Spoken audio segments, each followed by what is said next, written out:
Assalamualaikum warahmatullahi wabarakatuh. Perkenalkan, nama saya Nicasari Miftahul Rahma dari kelas MPA 1A. Saya di sini akan menjelaskan jawaban mengenai UTS studi Quran Hadis. Pertanyaan yang pertama, apa urgensi mempelajari studi Al-Quran Hadis dan apa yang terjadi bila kita tidak memahami tentang studi Quran Hadis? Jawabannya, urgensi mempelajari studi Al-Quran Hadis yang pertama, karena studi Al-Quran Hadis membahas mengenai Al-Quran dan Hadis dari segala aspek. Yang kedua, agar mampu menguasai ilmu pendukung dalam rangka memahami makna yang terkandung dalam Al-Quran dan Hadis. Yang ketiga, untuk membekali diri dengan persenjataan ilmu pengetahuan yang lengkap dalam rangka tuduhan dan fitnah yang muncul dari pihak lain. Yang keempat, dengan mempelajari studi Al-Quran Hadis berarti memperkecil kemungkinan kesalahan dalam memahami Al-Quran dan Hadis yang terjadi bila kita tidak memahami tentang studi Quran Hadis, yaitu kita akan kesulitan memahami makna yang terkandung dalam Al-Quran dan Hadis. Pertanyaan yang kedua, mengapa Al-Quran dinamakan sebagai mukjizat? Sebutkan alasan dan keistimewaannya. Karena Al-Quran terpelihara keasliannya hingga hari kiamat. Yang kedua, karena Al-Quran adalah pelengkap kitab-kitab sebelumnya. Yang ketiga, karena Al-Quran mencakup berbagai aspek kehidupan yang dijadikan pedoman hidup bagi manusia. Keistimewaannya: 1. Terpelihara keasliannya. 2. Menjadi obat.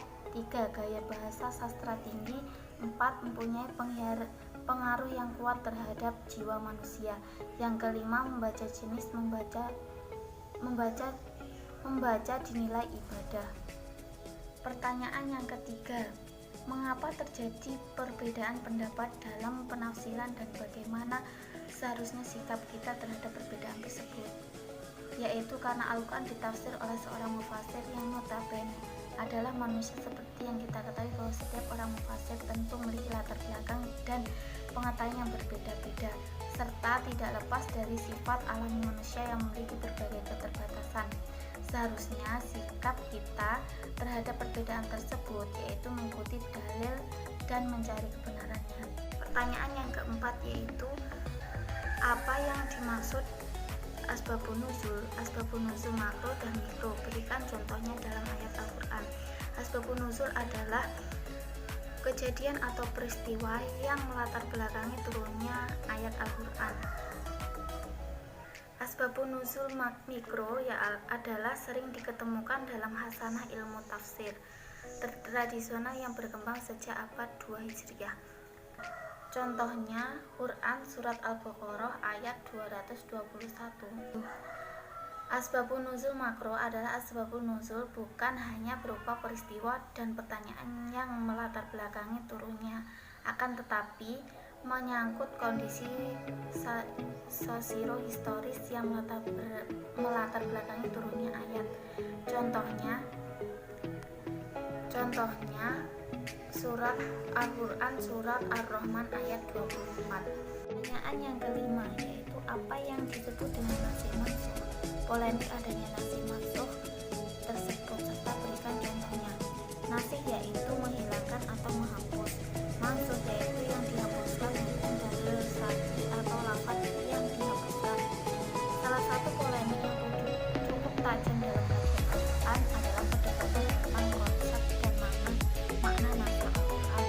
Pertanyaan yang sama mendasari, apakah ada ayat-ayat Al-Quran menasahkan ayat-ayat yang lain? Menanggapi problematika tersebut, ulama dalam bidang ini berbeda pendapat. Sebagai ulama berpandangan bahwa nasakh dapat terjadi bukan hanya pada wilayah Al-Quran dengan Al-Quran, tetapi juga Al-Quran dengan sunnah dengan Al-Quran, dan yang terakhir sunnah dengan sunnah. Nasih mansukh yang pertama, nasah sunnah dengan sunnah. Contohnya larangan ziarah kubur yang telah dinasah menjadi boleh. Yang kedua, nasah sunnah dengan Al-Quran.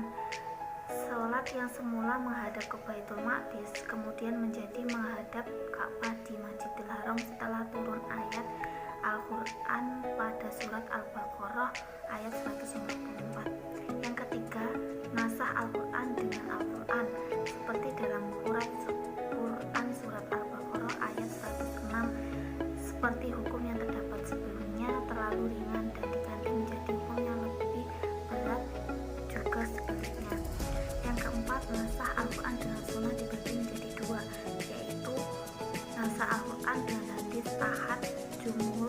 ulama berpendapat bahwa hal itu tidak boleh karena hadis ahad itu bersifat misalnya relatif benar, sedangkan Al-Quran bersifat khabari pasti benar. Yang kedua, nasa Al-Quran dengan hadis mutawatir. Ayat tersebut wasiat surat Al-Baqarah ayat 180 dimaksud